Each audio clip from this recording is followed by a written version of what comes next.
ثم توليتم من بعد ذلك فلولا فضل الله عليكم ورحمته لكنتم من الخاسرين. السلام عليكم ورحمة الله وبركاته. بسم الله الحمد لله والصلاة والسلام على رسول الله. സഹോദരങ്ങളെ, സൂറത്തുൽ ബഖറയുടെ 64-ാമത്തെ ആയത്തിന്റെ രണ്ടാമത്തെ ക്ലാസ്സാണ് ഇന്ന് ഇവിടെ എടുക്കാൻ പോകുന്നത്. കഴിഞ്ഞ ക്ലാസ്സിൽ ഈ 64-ാം ആയത്തിൽ പരാമർശിച്ച വാക്കാർത്ഥങ്ങളും ഈ ആയത്തിന്റെ അർത്ഥവും അതുപോലെ തന്നെ ഈ ആയത്തിന്റെ പൊതുവായുള്ള താല്പര്യവും നമ്മൾ മനസ്സിലാക്കി.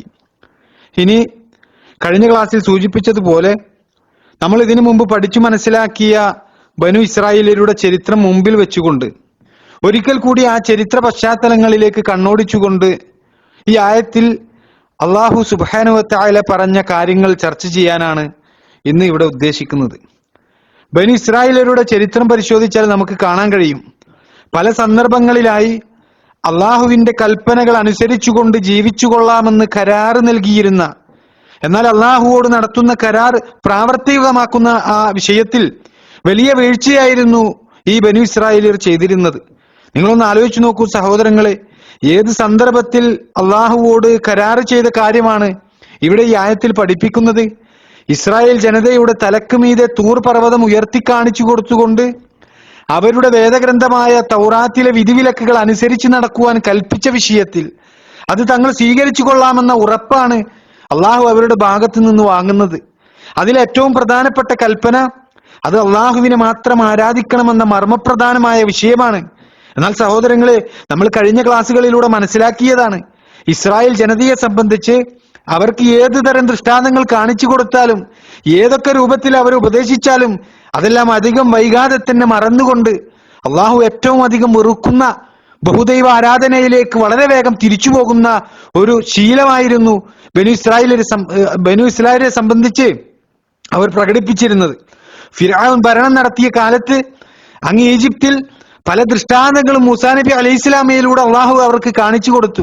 വടി നിലത്തിട്ടാൽ അതൊരു യഥാർത്ഥ പാമ്പായി മാറുകയും ഫിർഔൻ കൊണ്ടുവന്ന മാരണക്കാർ എറിഞ്ഞ വടികൾ അതെല്ലാം പാമ്പായി തോന്നിപ്പിക്കപ്പെട്ട ആ സന്ദർഭത്തിൽ ആ പാമ്പുകളെയെല്ലാം മൂസാ നബി അലൈഹി സ്വലാമയുടെ പാമ്പ് വിഴുങ്ങുകയും അതിനുശേഷം അത് വീണ്ടും തിരിച്ച് ആ പഴയ വടിയായി മാറുകയും ചെയ്ത സംഭവം.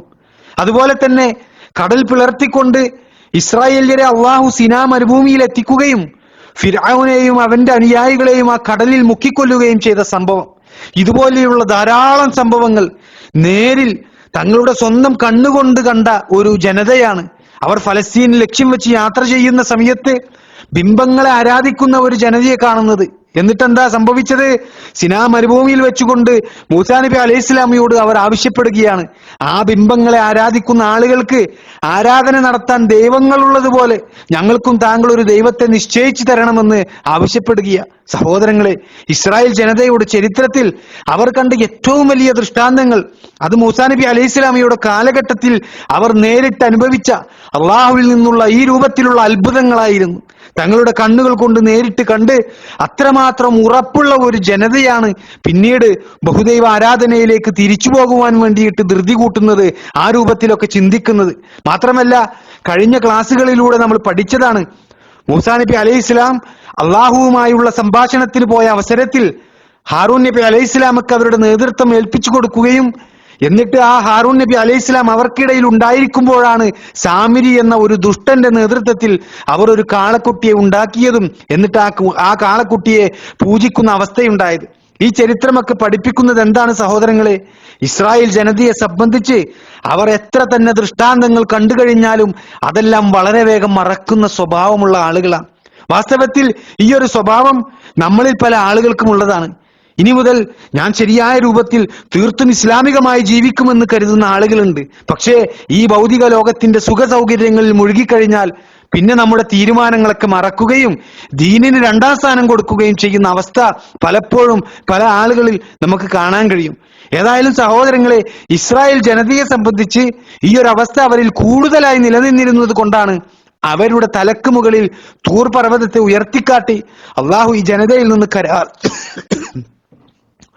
അള്ളാഹു സുബ്ഹാനഹു വ തആല ഈ ജനതയിൽ നിന്ന് കരാർ വാങ്ങിയത് അള്ളാഹുവിന്റെ മഹത്തായ കഴിവുകളെ കുറിച്ച് ഓർത്തുകൊണ്ട് അള്ളാഹുവിന്റെ വിധിവിലക്കുകൾ അനുസരിച്ച് ജീവിക്കുന്നത് കൊണ്ട് മാത്രമാണ് നാളെ പരലോകത്ത് രക്ഷപ്പെടാൻ കഴിയുകയുള്ളൂ എന്ന യാഥാർത്ഥ്യം ഈ ദൃഷ്ടാന്തം വഴി അള്ളാഹു സുബ്ഹാനഹു വ തആല അവർക്ക് ബോധ്യപ്പെടുത്തുകയായിരുന്നു. എന്നാൽ സഹോദരങ്ങളെ, ബനു ഇസ്രായേല്യർ ആ കരാർ അനുസരിക്കാമെന്ന് വാഗ്ദാനം ചെയ്തു എങ്കിലും പിന്നീട് അവരത് ലംഘിക്കുകയാണ് ചെയ്തത്. അള്ളാഹു സുബ്ഹാനഹു വ തആല വീണ്ടും അവരോട് കാരുണ്യം കാണിക്കുന്നതാണ് പിന്നീട് നമ്മൾ കാണുന്നത്. അതാണ് ഈ 64-ാമത്തെ ആയത്തിൽ അള്ളാഹു സുബ്ഹാനഹു വ തആല പറഞ്ഞത്, ഫലൗലാ ഫദ്ലുല്ലാഹി അലൈക്കും വറഹ്മത്തുഹു, എന്നാൽ നിങ്ങളുടെ മേൽ അള്ളാഹുവിന്റെ ദയയും കാരുണ്യവും ഇല്ലായിരുന്നു എങ്കിൽ ലകുൻതും മിനൽ ഖാസിരീൻ, നിങ്ങൾ നഷ്ടക്കാരിൽ പെട്ടവരാവുക തന്നെ ചെയ്യുമായിരുന്നു എന്ന്. അതായത് ഇസ്രായേൽ ജനതയെ മൊത്തത്തിൽ അള്ളാഹു സുബ്ഹാനഹു വ തആല ശിക്ഷിക്കുകയല്ല ചെയ്തത്, മറിച്ച് അവരിലേക്ക് അള്ളാഹു സുബ്ഹാനഹു വ തആല വീണ്ടും വീണ്ടും പ്രവാചകന്മാരെ നിയോഗിച്ചു. അവരിൽ പശ്ചാത്തപിച്ച ആളുകൾക്ക് അള്ളാഹു സുബ്ഹാനഹു വ തആല പൊറുത്തു കൊടുത്തു. അങ്ങനെ നബി സല്ലല്ലാഹു അലൈഹി വസല്ലമയുടെ കാലഘട്ടത്തിൽ ഉണ്ടായിരുന്ന യഹൂദികളോട് അവരിലേക്കും കൂടി നിയോഗിച്ച അവസാനത്തെ പ്രവാചകനായ മുഹമ്മദ് നബി സല്ലല്ലാഹു അലൈഹി വസല്ലമയെ ലോകർക്ക് മുഴുവനായും നിയോഗിച്ചത് അത് അള്ളാഹുവിന്റെ മഹത്തായ കാരുണ്യമാണ് എന്നാണ് ഈ ആയത്തിലെ ഈ ഭാഗം വിശദീകരിച്ചുകൊണ്ട് തഫ്സീർ പണ്ഡിതന്മാർ നമുക്ക് പഠിപ്പിച്ചു തരുന്നത്. അതുകൊണ്ടാണ് പൂർവികരായ പല പണ്ഡിതന്മാരും ഇവിടെ ഈ ആയത്തിൽ പരാമർശിച്ച ദയയും റഹ്മത്തും ഇല്ലായിരുന്നു എങ്കിൽ എന്ന് പറഞ്ഞതിൽ ഈ റഹ്മത്ത് കൊണ്ട് ഉദ്ദേശിക്കുന്നത് അത് ഖുർആനാണ് എന്ന് പണ്ഡിതന്മാർ നമുക്ക് പഠിപ്പിച്ചു തരുന്നത്. ഈ കാര്യം അത് മദീനയിൽ ഉണ്ടായിരുന്ന യഹൂദികളെ ബോധ്യപ്പെടുത്തുന്നതിന് വേണ്ടിയാണ് ഇവിടെ അല്ലാഹു സുബ്ഹാനഹു വ തആല പറയുന്നത്, ഫലൗലാ ഫദ്ലുല്ലാഹി അലൈക്കും വറഹ്മത്തുഹു, എന്നാൽ നിങ്ങളുടെ മേൽ അല്ലാഹുവിന്റെ ദയയും കാരുണ്യവും ഇല്ലായിരുന്നു എങ്കിൽ ലകുൻതും മിനൽ ഖാസിരീൻ, നിങ്ങൾ നഷ്ടക്കാരിൽ പെട്ടവരാവുക തന്നെ ചെയ്യുമായിരുന്നു എന്ന്. അതായത് നബി സല്ലല്ലാഹു അലൈഹി വസല്ലമയുടെ കാലഘട്ടത്തിലുള്ളവരും നബി സല്ലല്ലാഹു അലൈഹി വസല്ലമയുടെ ശേഷക്കാരായ ആളുകളും അവർ അള്ളാഹുവിന്റെ അനുഗ്രഹങ്ങൾക്ക് നേരെ നന്ദികേട് കാണിക്കുകയാണ് എങ്കിൽ അവർ തങ്ങളോട് തന്നെ ചെയ്യുന്ന അക്രമമാണ്, അവർ നഷ്ടക്കാരിൽ പെട്ടുപോകുന്ന പ്രവർത്തനമാണ് എന്ന് യഹൂദികളെ പഠിപ്പിക്കുകയാണ് സഹോദരങ്ങളെ ഇവിടെ പരിശുദ്ധ ഖുർആൻ ചെയ്യുന്നത്. ഇതാണ് സൂറത്തുൽ ബഖറയുടെ 64-ാമത്തെ ആയത്തുമായി ബന്ധപ്പെട്ടുകൊണ്ട് നമ്മൾ മനസ്സിലാക്കിയിരിക്കേണ്ട വളരെ പ്രധാനപ്പെട്ട കാര്യങ്ങൾ. ഇനി ഈ ആയത്ത് തജ്വീദോടുകൂടി എങ്ങനെ പാരായണം ചെയ്യാമെന്നാണ് നമുക്ക് പഠിക്കാനുള്ളത്. അതിനായി ഷേഖ് യാസർ ബിൻ ഹംസ ഹഫിളഹുല്ലാഹ് അദ്ദേഹം നമുക്ക് അയച്ചു തന്ന പാരായണത്തിന്റെ ക്ലിപ്പ് ഇവിടെ പേസ്റ്റ് ചെയ്യുന്നു. എല്ലാവരും അത് ഉപയോഗപ്പെടുത്തുക.